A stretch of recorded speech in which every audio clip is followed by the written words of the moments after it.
청주고등학교 1학년 친구들 안녕하세요. 한국사 선생님입니다. 지금 화면 왼쪽에 있는 사진들을 한번 천천히 살펴봐 주시겠어요? 위에부터 강우규, 박재혁, 김익상, 김상옥, 김지섭, 나석주 이분들의 얼굴을 보면요.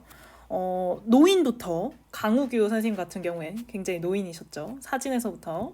그리고 박재혁, 김익상 같은 분들은 굉장히 지금 봐도 앳된 얼굴입니다. 오늘은 이분들에 대한 이야기를 한번 해보려고 하는데요. 바로 다양한 민족운동의 전개 중에 두 번째 주제인 의열투쟁입니다. 왼쪽에 있는 이 사진과 이름이 낯설지 않은 친구들도 있고 오늘 처음 본 친구들도 있을 거예요. 근데 선생님이 이렇게 사진이랑 이름을 한번 천천히 보라고 한 이유는 우리가 이제 이분들의 이름이나 얼굴을 한 번 봤다고 해서 기억할 순 없지만 뭐 공부에는 여러 가지 목적이 있잖아요. 시험 성적을 잘 받기 위해 이렇게 뭐 좋은 대학에 가기 위해 개인의 만족을 위해 다양한 공부의 목적이 있지만 이분들의 이름과 얼굴과 활동을 외울 때에는 이렇게 막 이거 시험에 나오면 꼭 맞춰야지 이런 마음보다는 이런 분들이 있었구나 라는 마음으로 한 번씩 기억해 준다, 기억해 본다. 이분들이 우리에게 계속 우리의 머릿속에 잊혀지지 않고 영원히 우리의 기억 속에서 영원히 살 수 있도록 기억해본다 라는 마음으로 한 번씩 천천히 살펴봐 주시면 좋을 것 같아요. 왜 그러냐? 우리가 이제 독립운동가라고 한다면 이제 처음에 딱 떠오르는 이름들이 있을 겁니다. 아마 거의 한 5명 정도는 공통적으로 나올 것 같은데 뭐 김구 선생님이나 유관순 열사, 뭐 안중근 의사, 뭐 이봉창, 윤봉길 이런 분들은 우리가 이제 거의 모르는 사람이 없잖아요. 이제 지난 시간에 우리가 배웠던 김좌진이나 홍범도 장군처럼. 그런데 지금 상대적으로 이분들의 이름은 잘 알려지지도 않았고 또 많은 사람들이 기억하지 못하는 것이 현실입니다. 그런데 선생님이 항상 수업 시간에 얘기하지만 독립운동이라는 것 자체가 얼마나 뭐 위대하고 존경받을 만한 일이죠. 한데 이제 개인적으로 생각해 본다면 그게 진짜 가능한 일인가를 한번 생각해 보셔야 돼요. 여러분, 친일파가 되는 게 쉬워요? 독립운동가가 되는 게 쉬워요? 친일파가 되는 게 훨씬 쉽습니다. 훨씬 쉬운 길이고 살아남을 수 있는 방법이죠. 그런데 그런 쉬운 길을 놔두고 어려운 길, 목숨을 걸고 자신의 인생을 걸고 나라를 위해 싸웠던 분들이라면 우리가 그분들을 다 기억하고 이름을 불러드리진 못해도 오늘만큼이라도 이런 분들이 있었구나 라고 한 번씩은 생각을 해주셨으면 좋을 것 같습니다. 자, 오늘 배울 내용은요. 우리가 지난 시간에 일제에 맞서서 독립군들의 전쟁, 무장전쟁, 무장독립전쟁에 대해서 배웠습니다. 오늘은요. 조금 다른 얘기인데요. 똑같이 이제 무기를 이용해서 싸우는 거지만 규모가 조금 작습니다. 바로 의열투쟁인데요. 의열투쟁이란 것이 무엇이냐? 이제 소규모 인원으로 개인 한 사람 또는 이제 독립군처럼 이제 100명, 뭐 몇십 명의 단위가 아니라 이제 10명 안팎의 소규모의 인원들이 일제에 맞섰던 그런 활동입니다. 일단 의열투쟁이 일어나게 된 배경을 한번 살펴보면요. 일단 3.1운동, 우리 역사에서 절대 빼놓을 수 없는 사건이죠. 3.1운동이 처음에 시작이 비폭력 평화 시위로 시작이 됐잖아요. 그 끝으로 갈수록 이제 폭력적인 모습들도 보이긴 했지만 그런데 이제 처음에 이 3.1운동이 비폭력 만세 시위를 퍼져 나갔을 때 이것이 이제 가져온 결과가 만족스럽진 않았단 말이죠. 우리가 뭐 바로 독립을 했던 것도 아니고 그러면서 평화적인 방법으로만 독립을 이뤄낼 수는 없다. 비폭력 투쟁에 한계가 있다는 것을 사람들이 점점 깨닫기 시작을 합니다. 그런데 솔직히 이제 국내에서는 독립군을 만들 수가 없잖아요. 일본이 이렇게 시퍼렇게 눈을 뜨고 있고 막 감시를 하고 있는데 막 이렇게 한복판에, 서울 한복판에 자 독립군 훈련하겠습니다 막 이럴 수가 없잖아. 자 독립군 모집합니다 이럴 수가 없잖아요. 그러니까 무장투쟁은 주로 만주와 연해주에서 일어났던 것이고, 국내에서는 뭔가 일본에게 우리가 지금 살아있다, 우리는 끝까지 저항할 것이다, 우리도 너희에게 폭력으로 맞설 것이다 라는 걸 보여줘야 되는데, 어떤 대규모의 어떤 그런 큰 일을 할 수가 없으니까 소수의 인원과 적은 비용으로 최선의 방법을 찾자라고 해서 한 일이 뭐냐? 암살 그리고 파괴입니다. 암살이라고 하면 주로 어떤 사람들을 죽였냐? 이제 일제 식민지배의 일제 식민지, 우리나라를 식민지로 이끌었던 이제 주요 인물들 있죠. 뭐 육군 대장, 뭐 해군 대장, 그다음에 뭐 총독부, 뭐 이렇게 고위 관직자들 있잖아요. 그리고 뭐 친일파를 암살하기도 했고요. 그다음에 파괴 활동이라고 한다면 건물을 부수는, 건물에 폭탄을 투척해서 건물을 부수는 건데, 이제 밑에서 보겠지만 식민지 지배를 이끌었던 주요 기관들을 폭파하는 일들로 국내에서 주로 펼쳐집니다. 자, 이 의열투쟁에 또 이제 불씨를 당긴 것이 무엇이냐? 한 번쯤 들어보셨을 수도 있어요. 요것도 이제 시험 또 단골 출제 문제 아닙니까? 수능, 모의고사, 뭐 내신 말할 것도 없이 잘 나오는데요. 신채호 선생님이 쓴 조선 혁명선언이라는 글이 있습니다. 이 조선혁명선언이라는 글을 잠시 우리 교과서에서 한번 보고 올게요. 자, 왼쪽에 신채호 선생님의 얼굴에 계시고요. 1923년에 조선혁명선언이라는 글을 써주셨는데요. 어떤 내용인지 한번 볼게요. 강도 일본. 자, 표현이 굉장히 강하죠. 일본 강도 놈들인데 이놈들을 쫓아내려면 오직 혁명으로만 가능하다. 혁명이 아니고서는 쫓아낼 방법이 없다. 그리고 이 혁명은 우리 민중을 뿌리로 해서 일어날 수 있다. 그리고 폭력만이 우리의 유일한 무기이다. 우리 민중들, 일반 시민들과 손을 잡고 끊임없는 폭력, 암살, 파괴, 폭동을 일으켜야지 일본 놈들, 강도 놈들을 물리칠 수 있고요. 우리 생활의 불합리한 일체 제도, 식민제도, 차별제도를 바꿀 수 있고요. 이를 통해서 인류로서 압박하지 못하며 사회로서 사회를 박탈하지 못하는 이상적인 조선을 건설할 수 있다라는 글을 써주십니다. 자꾸 써줬다고 하는데 누구한테 써줬냐고요? 김원봉 선생님한테 써줍니다. 여기 맨 오른쪽에 있는 요 분이 바로 김원봉인데요. 이분들이 누구시냐? 이제 의열단이라는 단체의 단원들이십니다. 그리고 김원봉 선생님은 의열단의 대장, 의열단장이었죠.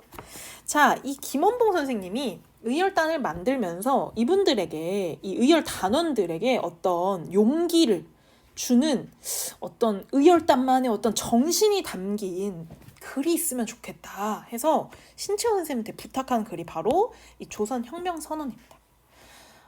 의열단의 정신이 여기에 담겨 있죠. 그대로 담겨 있는데요. 폭력, 암살, 파괴, 폭동으로서 저 강도놈들을 쫓아내고 혁명을 일으키겠다라고 하는 어떤 투쟁에 대한 결의 같은 것이 가득 차 있습니다.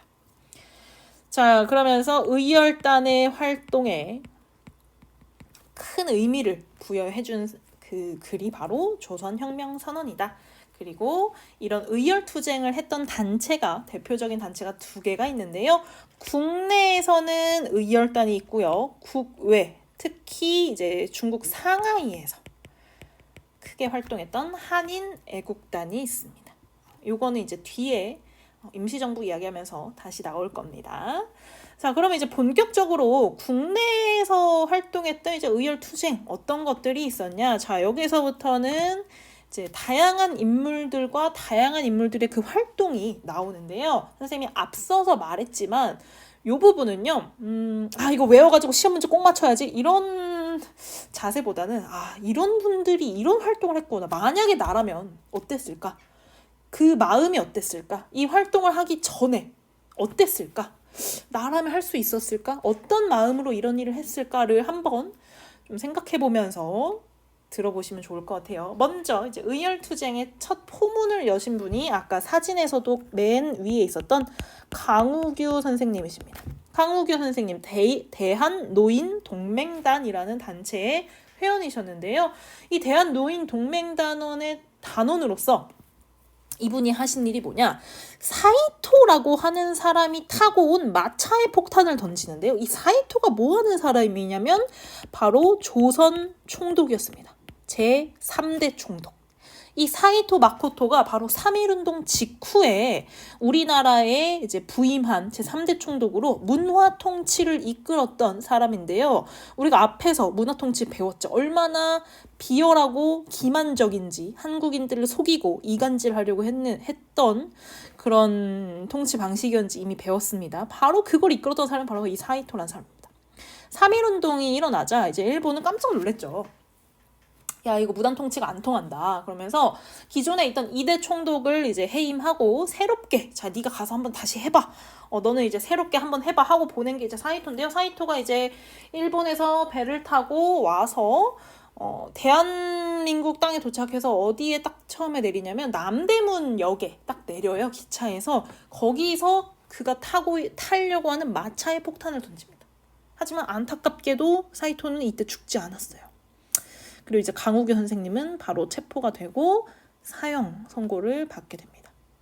자, 그리고 이제 그 밑으로는 의열단원들의 활동입니다. 의열단은 이제 만주 지린성에서 처음에는 결성이 됐고요. 아까 말한 것처럼 의열단장 김원봉의 지도 하에 국내 그리고 국외를 넘나들면서 활동을 하는데 최근에 영화에서도 이제 김원봉 선생님의 모습이 종종 등장을 해요. 선생님이 지난 영상에서도 말했던 그 암살이라는 영화에서 조승우 배우가 연기했던 분도 바로 김원봉이고, 공유랑 송강호가 나왔던 밀정이라는 영화 혹시 보셨나요? 이것도 진짜 재밌는 한국 역사 영화 중에 하나인데, 참고로 말씀드리면 선생님 역사 영화를 별로 안 좋아하거든요.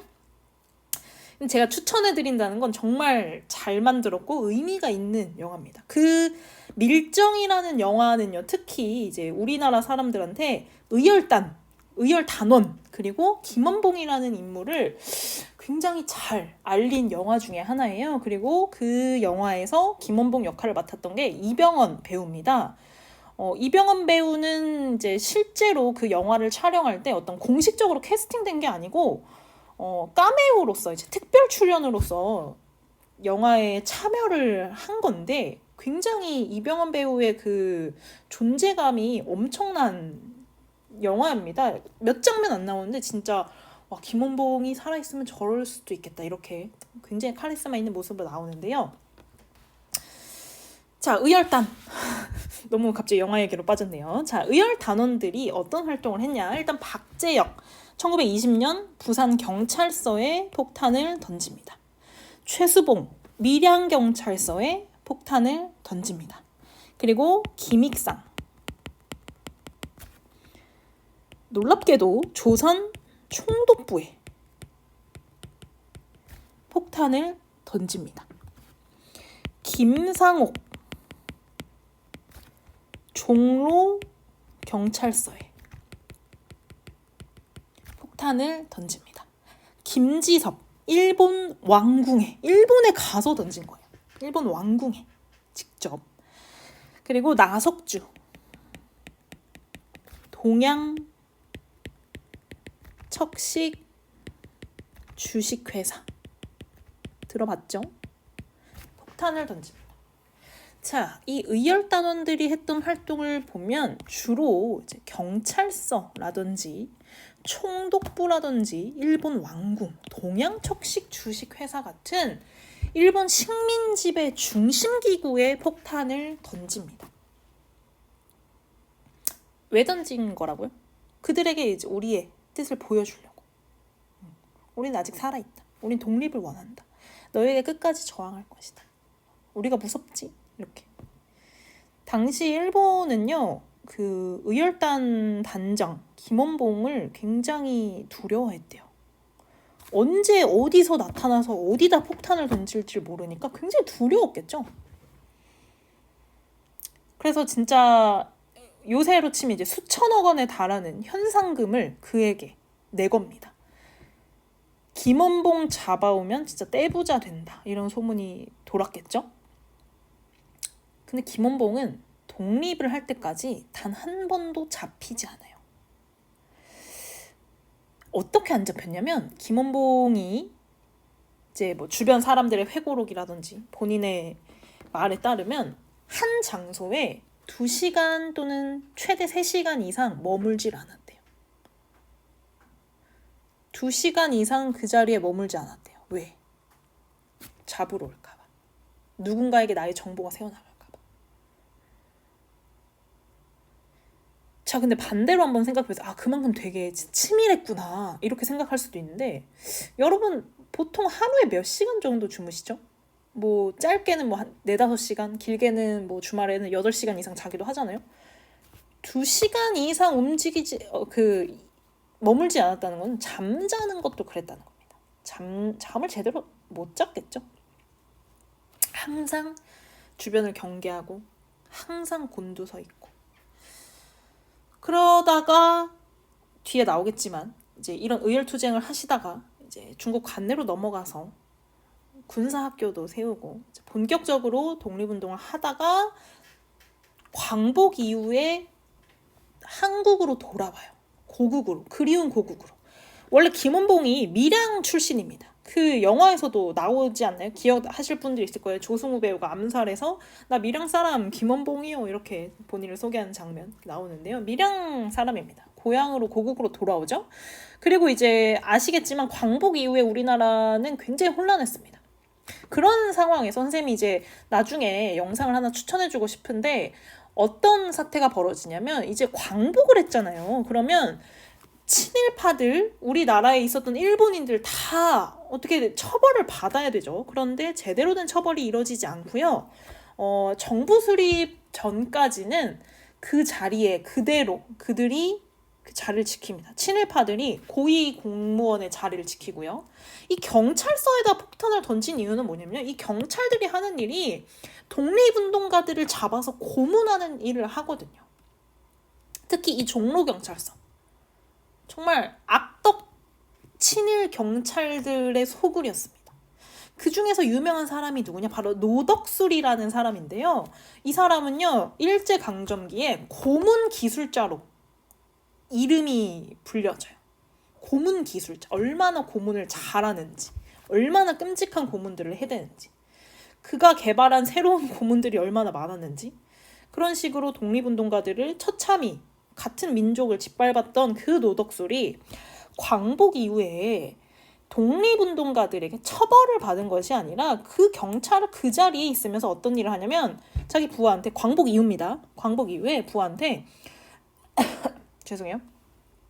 김원봉을 잡아라. 김원봉을 체포해라.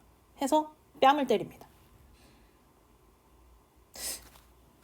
약간 무슨 얘기하는지 모르시겠죠? 광복 이후에 친일파가 독립운동가를 그대로 체포해서 경찰의 자리에서 체포를 해서 모욕을 한 겁니다. 기록에 따르면 김원봉 선생님이 이제 누명을 쓰고 경찰에 체포가 됐다가 이제 누명이 풀려나서 이제 뭐 죄가 없으니까 그냥 이제 누명을 씌워서 잡아온 거예요. 억지로 잡아들였다가 뭐 죄가 없으니까 이제 풀어줬는데, 풀어주고 나서 이제 자신의 이제 친구 집에 가서 사흘 밤낮을 우셨대요. 내가 내 청춘, 내 목숨을 내걸고 되찾고자 했던 이 국가, 광복을 하고 돌아왔더니 친일파 놈들이 그 자리에서 오히려 더 떵떵거리면서 산다? 나의 뺨을 때린다? 어떤 마음이었을지 상상이 안 됩니다. 그리고 이제 실제로 그런 기록들이 굉장히 많아요. 광복 이후에 그 독립운동가 집안을 이제 학살한 기록이 훨씬 더 많이 나옵니다. 광복 전보다 광복 후에 그 친일파들이 자신들의 악행을 숨기기 위해서 자신들이 얼마나 못된 사람인 건지를 아는 사람들을 다, 무고한 사람들을 다 학살했다는 기록들이 굉장히 많이 나옵니다. 우리가 현대사를 배워야 되는 중요한 이유 중에 하나죠. 자, 이렇게 의열단 개개인이 폭탄을 들고 가서 건물에 폭탄을 던진 겁니다. 그리고 그 밀정이라는 영화, 굉장히 잘 만든 영화라고 했잖아요. 실제 실화를 기반으로 한 영화인데요. 굉장히 재밌어요. 거기서 보면 의열단원들이 뭐를 준비하냐면 이렇게 폭탄을 또 던지기 위해서 그 상하이에서 폭탄을 비밀리에 제조를 해서 그걸 이제 국내로 들여와야지 뭐 어디다 던질 거 아니야. 근데 그 국내로 들여오는 걸, 폭탄을 몰래 가져오는 걸 숨기기 위해서 당시 친일파 경찰이었던 황옥 경부와 손을 잡습니다.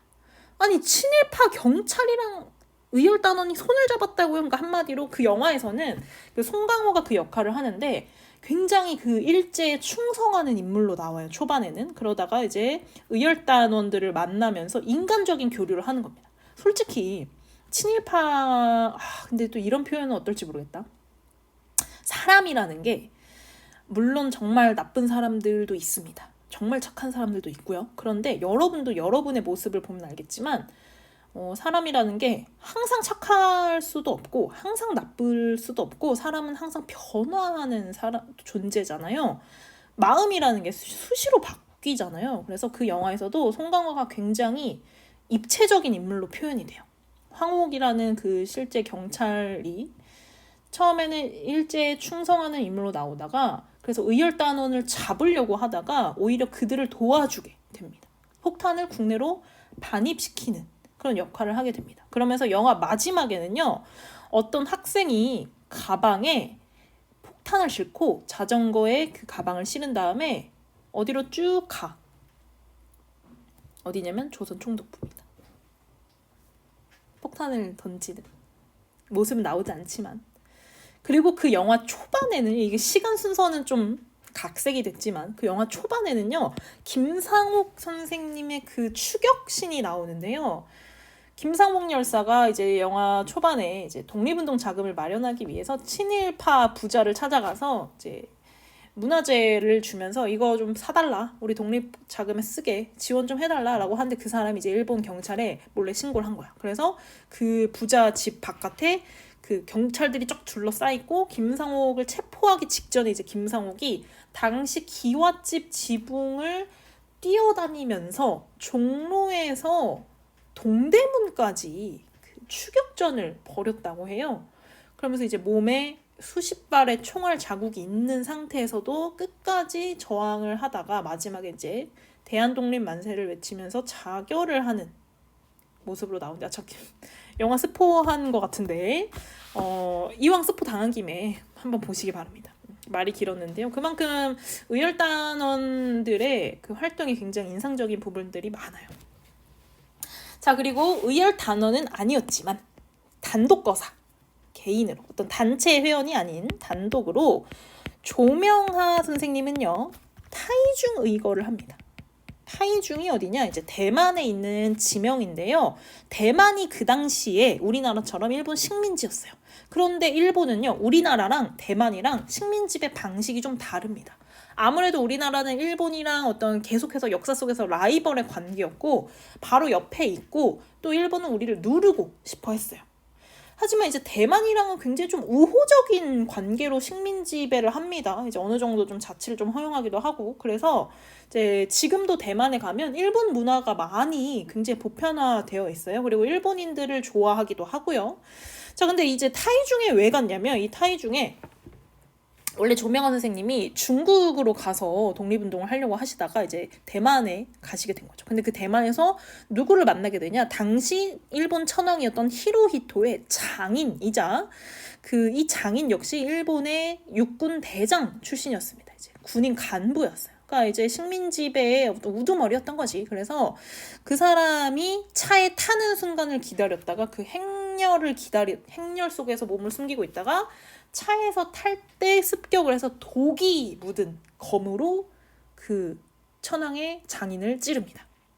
구니노미야 구니요시라고 하는데요. 그리고 이제 치명상은 아니어서 그 자리에서 죽진 않았지만 이제 그 상처가 덧나면서 이 일본 천황의 장인은 한 달 뒤에 복막염으로 사망을 하게 됩니다. 조명하 선생님은 사형 선고를 받으셨고요. 자, 이렇게 국내, 국외 뭐 할 것 없이 치열하게 목숨을 내걸고 청춘을 내걸고 싸우던 이 의열단은요. 이제 3.1운동 아이고 이 얘기는 넘어갈게요. 1920년대 후반부터 슬슬 이게 초반에는 이렇게 활발하게 활동을 하다가 갈수록 힘들어져. 솔직히 폭탄 구하는 것도 힘들고 일본의 감시는 점점 더 삼엄해지고 그리고 이게 폭탄 한 번 던졌다고 해서 이게 쉽게 무너지는 게 아니구나라는 어떤 한계를 개인 투쟁의 한계를 인식합니다. 그래서 이제는 우리가 좀 규모를 키우자. 조직적인 무장 투쟁을 준비하자라고 해서 중국 황푸 군관 학교에 단원들이 입학을 합니다. 지금으로 따지면 이제 중국의 육군 사관학교 같은 곳이죠. 그래서 사관학교에서 체계적인 군사 교육을 받고요.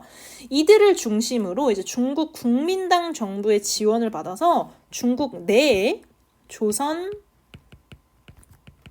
혁명 간부 학교를 세웁니다. 중국 내에 우리나라 이름을 건 사관학교를 세운 거죠. 그러면서 이 학교에서 앞으로 우리나라의 독립을 위해 싸울 독립군 그리고 독립군 간부를 양성하는 데 주력을 합니다. 그러다가 이제 중국에서 이렇게 독립군을 키웠잖아요. 그러다 이제 중국 관 내에 있는 그 중국 땅에 있는 그 수많은 단체들과 계속해서 이제 만나고 의견도 주고받고 하겠죠. 그러다가 그들을 통합해서 1935년이 되면 이제 김원봉을 중심으로 민족혁명당이 결성이 됩니다. 민족혁명당의 내용은 이제 뒤에 가서 좀 더 자세히 나올 거고요. 이런 흐름 1920년대 초반까지만 해도 이렇게 개인적인 투쟁이 중심이었다면 1920년대 중반, 후반부터는 안 되겠다. 혼자만의 힘으로는 어려워. 독립군을 만드는 것이 결국에는 우리의 갈 길이다 라고 해서 독립군 부대 양성에 주력을 했고 나중에 중국 관내 최대 규모의 통일된 단체를 만듭니다. 바로 민족혁명당 결성했다. 여기까지 기억하시면 되고요. 오늘 영상 굉장히 어떻게 보면 선생님 이거 언제 다 외워요? 이거 이름 이거 다 알아야 돼요. 이렇게 좀 부담을 느끼실 수도 있겠어요. 아주 몇 번을 얘기합니다. 자, 그런 마음으로 외우시면 힘들어요. 잘 외워지지도 않고 그냥 이런 분들이 있었구나. 이런 활동을 했구나. 어떤 마음이었을까? 나였다면 어땠을까? 이런 생각 한번 해보시고요. 개인적으로 이분들에 대해서 이제 궁금하실 수도 있어요.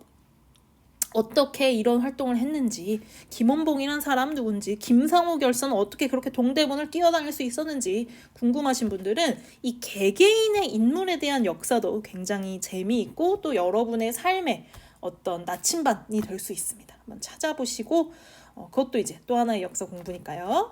오늘 정말 고생 많으셨고요. 다음 영상에서 뵙겠습니다.